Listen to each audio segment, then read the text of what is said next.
Hello guys, आज हम start करने वाले हैं क्लास 9 हिंदी के सावले सपनों की याद चैप्टर के क्वेश्चन आंसर है। इस चैप्टर का फर्स्ट क्वेश्चन रहता है आपका, किस घटना में सलीम अली के जीवन की दिशा को बदल दिया और उन्हें पक्षी प्रेमी बना दिया। तो एक बार बचपन में सलीम अली की एयरगन से एक गौरैया घायल होकर गिर पड़ी थी।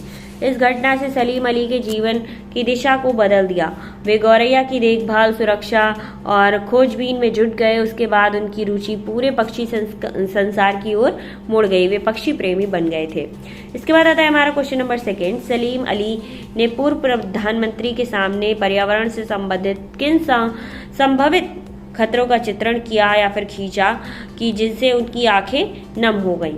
मतलब उन्होंने पक्षियों के बारे में कुछ ऐसी बातें रखी थी जिससे प्रधानमंत्री की आंखें भी नम हो गई थी। वो कारण बताना है आपको।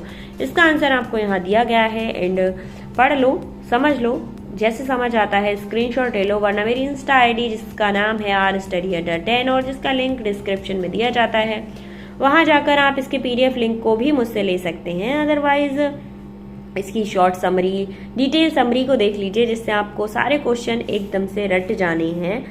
क्योंकि समरी देखने के बाद चैप्टर में क्या बताया गया है, क्या हो रहा है, ये सारी चीज़ें हमें पता होती हैं और हमें क्वेश्चन याद करने की ज़रूरत नहीं पड़ती। क्वेश्चन नंबर 3 में पूछा गया है, लॉरेंस की पत्नी फ्रीडा ने ऐसा क्यों कहा। मेरी छत पर बैठने वाली गौरैया लॉरेंस के बारे में ढेर सारी बातें जानती है। इसके बाद है next question number 4। Question number 4 में आपको करना है आशय स्पष्ट। 2 लाइन्स दी गई हैं, उनका आशय स्पष्ट करना है। 3 लाइन्स। वो लॉरेंस की तरह नर्सिंग जिंदगी की प्रतिरूप बन गए थे। और सेकंड है, कोई अपने जिस्म की हरारत और दिल की धड़कन देकर भी उसे लौटना चाहे तो वह पक्षी सपनों के गीत दोबारा कैसे गा सकेगा। थर्ड है, सलीम अली प्रकृति की दुनिया में एक टापू बनने की वजह अतः सागर बनकर उभरे। मतलब एक छोटा सा टापू बनने की जगह वो एक सागर बनकर उभरे थे। तो तीनों का आंसर आपको यहाँ पर दिया गया है और आई होप आपको ये सारी चीज़ें समझ आती होंगी। अगर कोई भी प्रॉब्लम होती है तो आप मेरे कमेंट बॉक्स में कमेंट कीजिए या फिर मेरी इंस्टा आईडी पर जाकर मैसेज कर सकते हैं।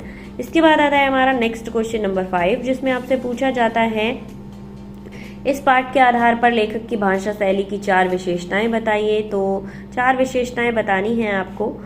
फर्स्ट है, मिश्रित शब्दावली का प्रयोग किया था उन्होंने। एंड सेकंड बताया गया है, जटिल वाक्यों का प्रयोग किया था। थर्ड बताया गया है, जटिल वाक्यों का मतलब बहुत ज़्यादा टफ लैंग्वेज का यूज़ किया था। एंड थर्ड बताया गया है, अलंकारों का प्रयोग किया था। उसके बाद आता है फोर्थ में भावानुरूप भाषा का प्रयोग किया था। तो ये आंसर काफ़ी लंबा रहने वाला है। इसके बाद आता है हमारा next question number 6। Question number 6 में आपसे पूछा जाता है, इस पाठ में लेखक ने सलीम अली के व्यक्तित्व को जो चित्र खींचा है अपने शब्दों में लिखिए। अब सलीम अली के बारे में जो भी इस चैप्टर में बताया गया है उसको आपको अपनी लैंग्वेज में लिखना है। इसके बाद आता है हमारा next question number 7। Question number 7 में आपसे पूछा जाता है, सावले सपनों की याद शीर्षक। क्या पूछा गया है? सावले सपनों की याद शीर्षक की सार्थकता पर टिप्पणी कीजिए। अब आपको टिप्पणी करनी है। टिप्पणी का आंसर, सावले सपनों की याद एक रहस्य, क्या है? एक रहस्य शीर्षक है। इसे पढ़कर जो पाठ है जिज्ञासा से अतुर हो जाता है कि कैसे सपने, किसके सपने, कौन से सपने, ये सावले सपने क्यों, कौन इन सपनों की याद में अतुर है। ये सारे क्वेश्चन आपके मन में आते हैं और आपको जानने की इच्छा होती है। सावले सपने मनमोहक इच्छाओं के प्रतीक हैं। वे सपने प्रसिद्ध पक्षी प्रेमी सलीम अली से संबंधित हैं। सलीम अली जो थे जीवन भर सुनहरे पक्षियों की दुनिया में खोए रहे। वे उनकी सुरक्षा और खोज के सपनों में खोए रहे।